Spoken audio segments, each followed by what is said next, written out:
palavra da Bíblia. Lembra a Bíblia? A livro que Deus nos deu. Muito bem. 1 Coríntios 16, 14 é um dos menores versículos da Bíblia, que diz assim, até o Benjamin vai poder memorizar, vai decorar. Ó, fazei tudo com amor. Vamos falar juntos? Vamos falar juntos, Benjamin. Fazei tudo com amor. Ok. 1 Coríntios 16, 14, então diz, fazei tudo com amor. Muito simples de memorizar, né? Um versículo, como eu disse, é um dos menores versículos da Bíblia. Interessante que todo mundo sabe, Jesus chorou, Deus é amor, embora Deus é amor não seja um versículo só, ele está dentro de um texto maior, mas quase ninguém lembra que 1 Coríntios 16, 14 é um texto, um dos menores textos da Bíblia. E eu quero então, tendo lido esse texto, orar com os irmãos nesta hora. Eterno Deus, nosso Pai, nós bendizemos o Teu nome por estarmos novamente reunidos. Obrigado pela Tua graça maravilhosa, pelo Teu amor que nos cercou um dia e a tal ponto de teres enviado o Teu Filho Jesus para morrer em nosso lugar, para realizar e completar de uma vez por todas a nossa salvação. Agora pedimos a iluminação do Teu Espírito para que possamos pensar os Teus pensamentos. Oramos em nome de Jesus. Amém. O amor é irresistível. O amor é emocionante. Eu li a história de uma moça que estava noiva, mas um dia resolveu terminar o noivado. Terminou o noivado. Passou algum tempo, ela se arrependeu e escreveu uma carta para o ex-noivo, fazendo sabe o quê? Propondo a volta. E ela escreveu o seguinte: meu querido, nenhuma palavra poderia expressar a grande infelicidade que eu senti desde o rompimento do nosso noivado. Por favor, diga que você vai me aceitar de volta. Ninguém jamais poderia tomar o seu lugar em meu coração. Então, por favor, me perdoe. Eu te amo, eu te amo. E colocou assim, encheu o resto da folha com a frase eu te amo. E escreveu no final, sua para sempre, Maria. E aí ela escreveu, acabou a carta, ela botou assim, PS, pós-escrito, né? Escreveu assim, e parabéns por ganhar sozinho na Loteria Federal.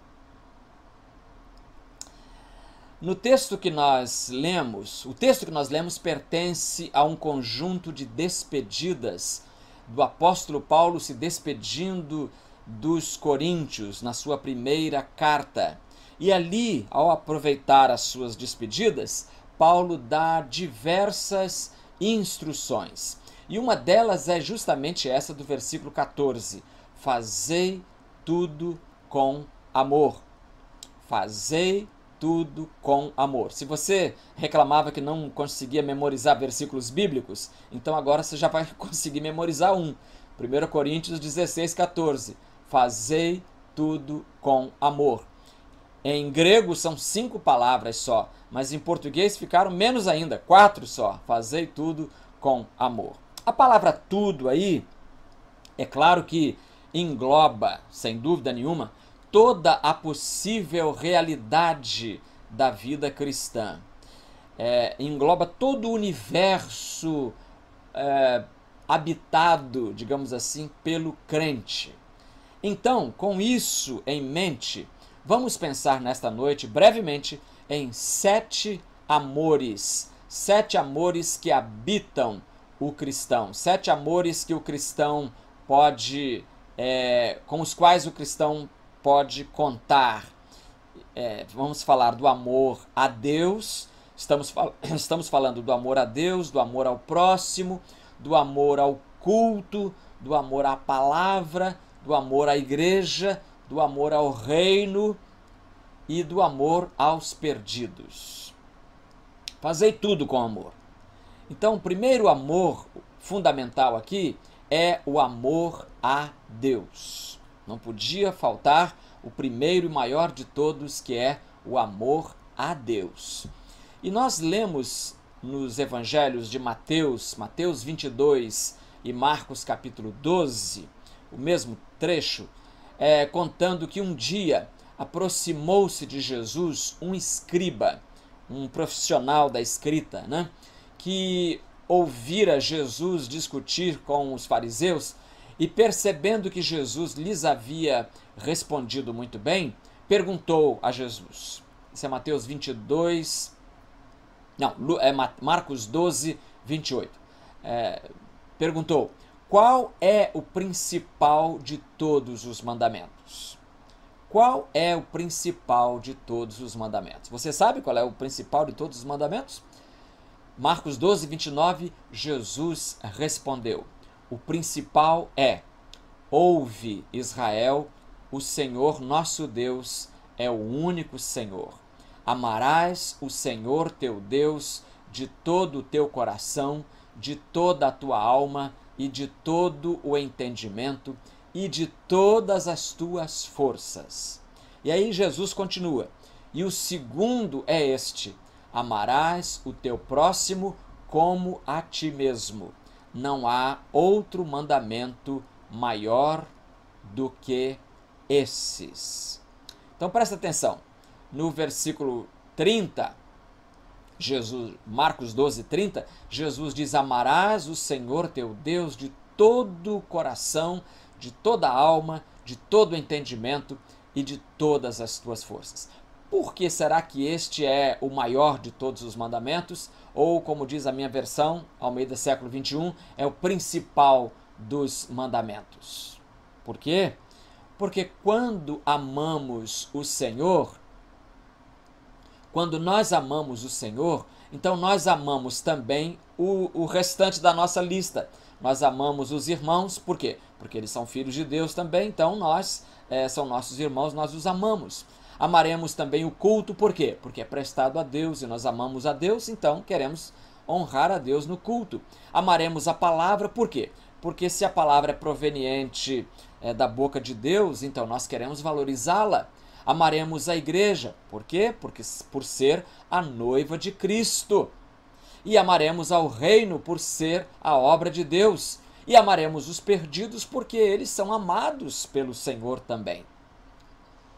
Você lembra quando a Bíblia diz que Pedro negou a Jesus 3 vezes? Logo no finalzinho da vida de Jesus na terra, Pedro, logo depois da prisão, negou Jesus 3 vezes. Depois Pedro chorou amargamente, diz a Bíblia, e a Bíblia não diz, mas ela deixa nas entrelinhas que ele ficou envergonhado de reencontrar Jesus, e quando o reencontrou, evitou até olhar nos olhos de Jesus.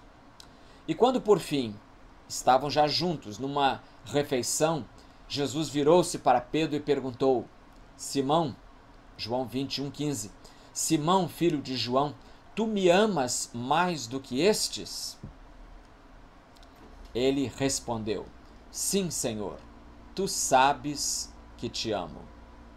Jesus lhe disse: cuida dos meus cordeiros. Nós temos aqui a chamada de Pedro, ou vamos dizer assim, o investimento de Pedro no ministério. E Jesus poderia ter perguntado a ele: Pedro, você quer ser líder da igreja, da minha igreja?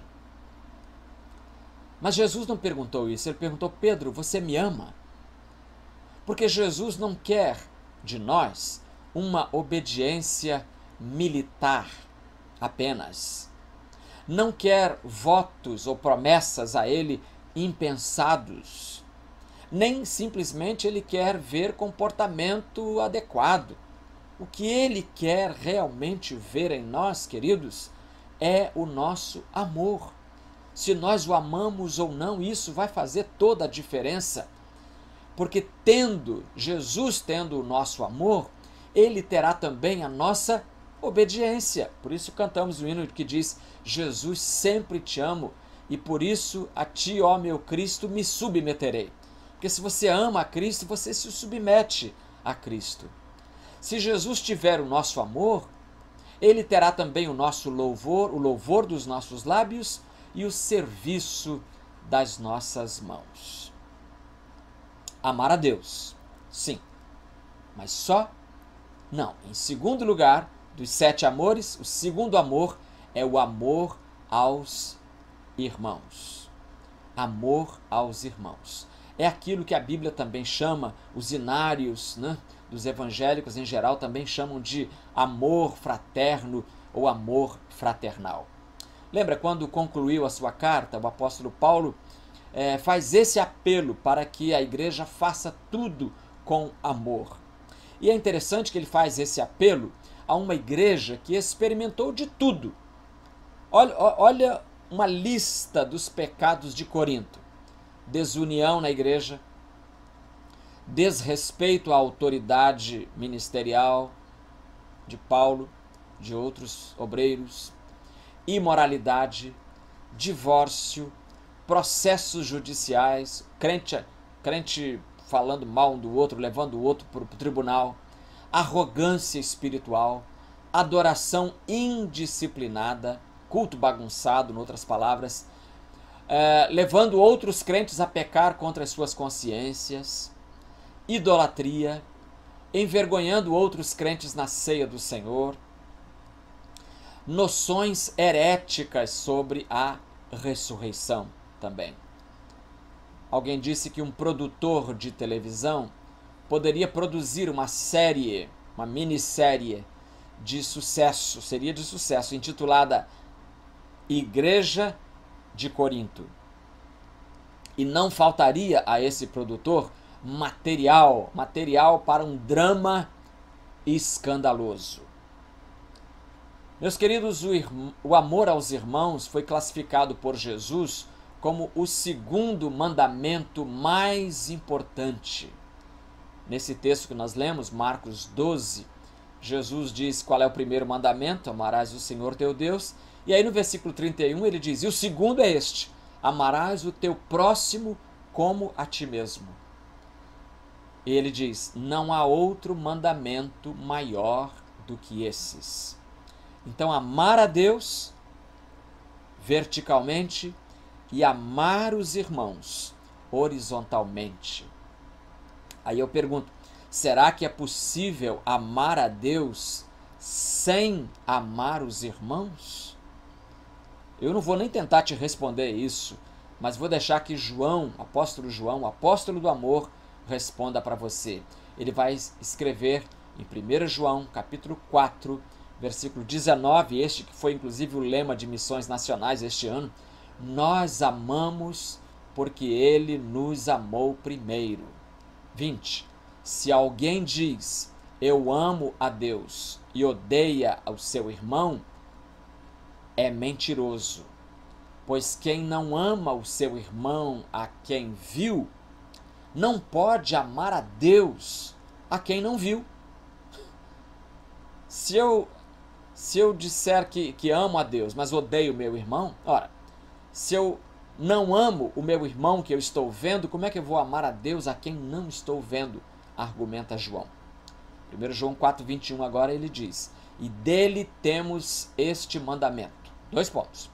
Quem ama a Deus, ame também o seu irmão. Então, amar a Deus, amar o irmão, amar o próximo, amar o cônjuge, amar os filhos, amar os pais, amar os colegas de trabalho, amar os membros da igreja. Amar, amar, amar. Então, amar a Deus é o primeiro. Amor a Deus. O segundo, amor ao próximo. Qual é o terceiro dos 7 amores? Amor ao culto. Amor ao culto. Você lembra que em João 4, Jesus teve uma conversa super esclarecedora com a mulher samaritana.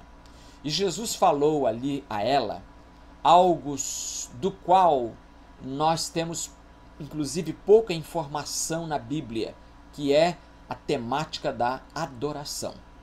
Vamos admitir que não há muito conselho, muita teoria sobre o que é adoração na Bíblia. Mas ali ele disse uma coisa que é basilar. Ele disse, João 4, 23 e 24, mas virá a hora, e de fato já chegou, em que os verdadeiros adoradores adorarão o Pai em espírito e em verdade, porque são esses os adoradores que o Pai procura. É esse tipo de adorador que o Pai procura. Deus é espírito, e é necessário que os que o adorem em espírito e em verdade. João 4, 23 e 24. Meus amigos, nós fomos criados para adorar. O Criador colocou dentro de nós dispositivos que são acionados no momento mesmo da adoração a Ele. O culto coletivo é quando a igreja oferece aos crentes a oportunidade de adorarem o Pai, como disse Jesus, em espírito e em verdade. Eu creio que um dos versículos mais conhecidos da Bíblia é o Salmo 122, que diz assim, começa assim, alegrei-me quando me disseram, vamos à casa do Senhor. Então, amar o culto.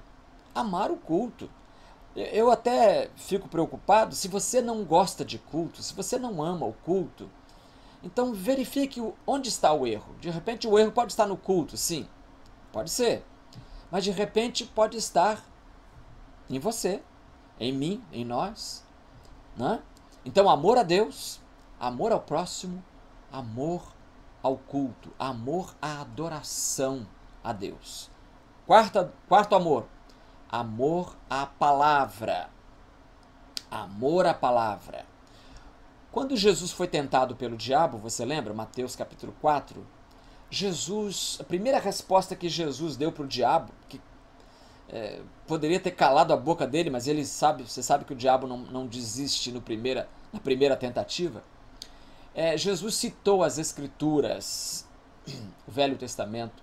Jesus disse, nem só de pão viverá o homem, mas de toda a palavra que sai da boca de Deus.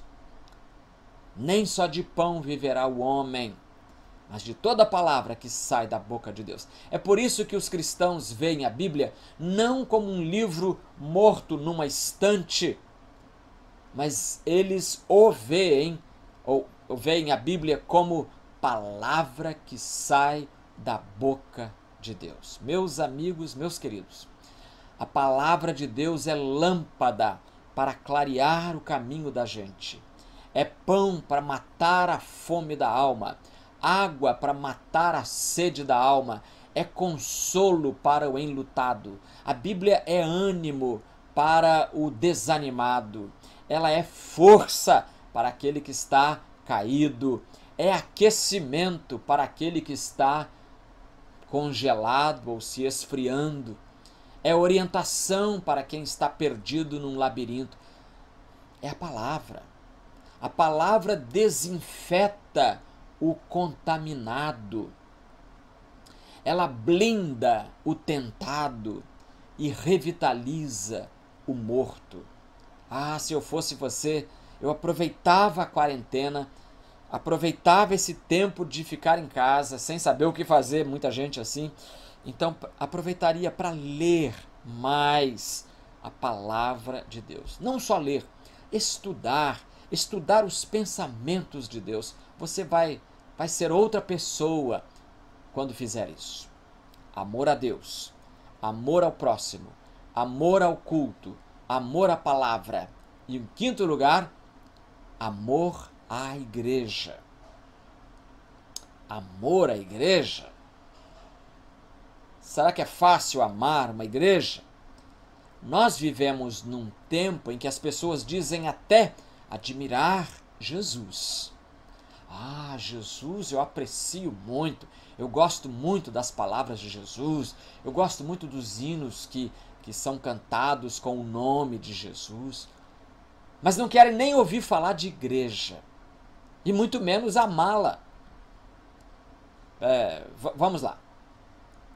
Primeira coisa que devemos lembrar é que Jesus fundou a igreja. Jesus fundou a igreja.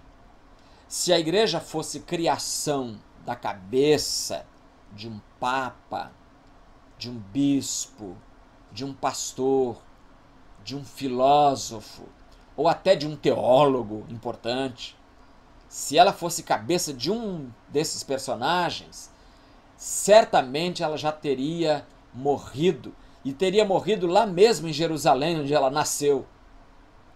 Ela não teria resistido nem às perseguições que ela tanto sofreu na história e ainda sofre. Então Jesus fundou a igreja. Em segundo lugar, Jesus fundou a igreja com homens imperfeitos. É só correr os olhos numa rápida leitura pelos evangelhos para se perceber como os discípulos eram pessoas limitadas, como eles eram falhos. Aliás, todos nós somos. Por isso, qualquer organização aqui na Terra, toda organização é defeituosa. Defeituosa. E mesmo sendo toda organização na Terra defeituosa, ainda assim você participa de algumas delas, não é verdade? Por exemplo, eu conheço gente que sabe que os maçons são pessoas imperfeitas. E mesmo assim, não abandona a maçonaria. Mas, então por que agora esse rigor só com a igreja? Me explica. Então, a igreja foi fundada por Jesus. Jesus fundou a igreja com homens defeituosos. Mas há uma terceira verdade que eu preciso lembrar a você. Jesus não teria fundado uma instituição inútil. Não teria. Se Jesus fundou a igreja, é porque ele via a utilidade da igreja. Ele via a necessidade dessa organização, desse organismo, dessa estrutura que é o seu próprio corpo. Ou você acha que Jesus seria tolo ao ponto de fundar uma instituição inútil? Por isso, na igreja, nós devemos fazer tudo com amor. Por quê? Porque ela é a família de Deus. A igreja é a família de Deus. O apóstolo Paulo escreveu em Efésios 2,19: assim, não sois mais estrangeiros nem imigrantes, pelo contrário, sois concidadãos dos santos e membros da família de Deus. Sabe quem escreveu isso? O apóstolo Paulo. E eu pergunto a você, Paulo não sabia que a igreja tem defeito? Se ele próprio escreveu essa carta aos Coríntios, censurando-lhes a desunião, as confusões, as incertezas doutrinárias, todos os defeitos de Corinto, ele conhecia. Então ele poderia dizer, bom, Corinto não é uma família de Deus, não é a igreja de Deus, porque tem muito defeito lá. Não.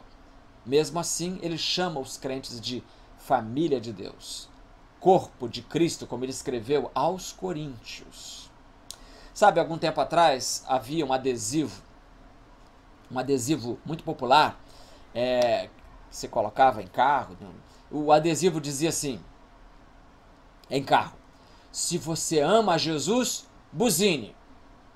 Aí era comum, você estar dirigindo, encontrava um carro na sua frente com esse adesivo, aí você buzinava e tal, a pessoa buzinava também. Alguém parece que não gostou, sempre tem de tudo, né? Tem gente que não gosta. Alguém não concordou muito com essa mensagem e criou um outro adesivo, dizendo assim: se você ama a Jesus, dê o dízimo, qualquer idiota pode buzinar. Se você ama Jesus, dê o dízimo. Qualquer idiota pode buzinar. Eu entendi. Entendi porque muitas pessoas afirmam amar a Jesus, mas não colocam o seu dinheiro na causa de Jesus. E Jesus disse, você lembra? Mateus 6:21. Onde estiver o teu tesouro, aí estará também o teu coração. O que Jesus quer dizer é que você investe naquilo que você ama. Mas vamos em frente. Amar a Deus, amar o próximo. 3, amar o culto. 4, amar a palavra. 5, amar a igreja. 6. São 7 amores. 6º amor, amor ao reino de Deus. E aqui eu não vou gastar muito tempo, eu só quero dizer que não, o crente não só deve amar a sua igreja local, deve amar, mas não só a igreja local, mas deve estender o seu amor, deve estender a sua afeição a todo o conjunto do reino de Deus. Por isso que crente, sabe, não deve ficar falando mal de outras igrejas evangélicas. Ah, mas aquela igreja faz isso. Deixa eles fazerem o que quiserem fazer. Não, mas eles ensinam essa doutrina errada. Deixa ensinar. Problema deles com Deus depois, né? Então o crente deve olhar o reino de Deus mais amplamente. E por isso que eu acho que todo crente deve se interessar, por exemplo, pela obra missionária, que é um trabalho que vai além da igreja local. Todo crente deve se informar das lutas e das vitórias dos missionários. Mas estou falando missionário, mas podemos falar de outras obras também. Por exemplo, seminários. Você se preocupa com a formação de novos obreiros? Você tem orado pela formação de pastores, para que Deus chame obreiros? Porque se acabarem os obreiros, acaba a obra também, o trabalho acaba. Então veja como é importante a gente olhar o reino com mais amplitude e não apenas com os óculos da igreja local. E em último lugar, o último amor, além do amor a Deus, amor ao próximo, amor ao culto, amor à palavra, amor à igreja, amor ao reino, finalmente, amor aos perdidos. Amor aos perdidos. Mateus 14,14 diz assim: Ao desembarcar, Jesus viu uma grande multidão, teve compaixão dela e curou os enfermos. Jesus viu uma grande multidão e não saiu como se nada tivesse visto, mas teve compaixão e curou os enfermos que havia nessa multidão. Meus amigos, o ministério de Jesus não era movido a números, não era movido a alvos, a gráficos, a prêmios, a medalhas. O ministério dele era movido a compaixão. E sem amor aos perdidos, a evangelização é apenas propaganda e marketing. Sem amor aos perdidos, um amor que o Senhor mesmo colocará em nós, sem esse amor, a evangelização é apenas propaganda e marketing. Como se a igreja fosse uma empresa qualquer. Toda empresa não faz propaganda e marketing, então a igreja vai também evangelizar, vai fazer propaganda e marketing. Eu gostei da síntese que um pastor fez desses nossos 7 pontos. Ele disse assim, olha, qualquer igreja é uma boa igreja quando os membros se amam, quando amam ao Senhor, amam adorar, amam a palavra de Deus, amam servir e amam compartilhar as boas novas de Jesus com aqueles que não o conhecem. E mesmo uma congregação feliz, cheia do Espírito Santo e que honra a Cristo, pode acabar em um lugar ruim. Isso não acontece durante a noite, mas acontece. Ou seja, A palavra final desse pastor é perigosíssimo deixar de amar. Vamos orar. Eterno Deus e Pai, nós queremos nesta hora te agradecer o fato de que nos amas até hoje. Não só nos amaste no passado dando Jesus, mas nos amas preservando os nossos passos, as nossas vidas, preservando a nossa fé. Agora, Senhor, pedimos que aumentes o nosso amor a Ti, ao próximo, à Tua palavra, à igreja, ao culto, ao reino, enfim, aos perdidos, que nós possamos crescer em amor mais e mais. Em nome de Jesus. Amém.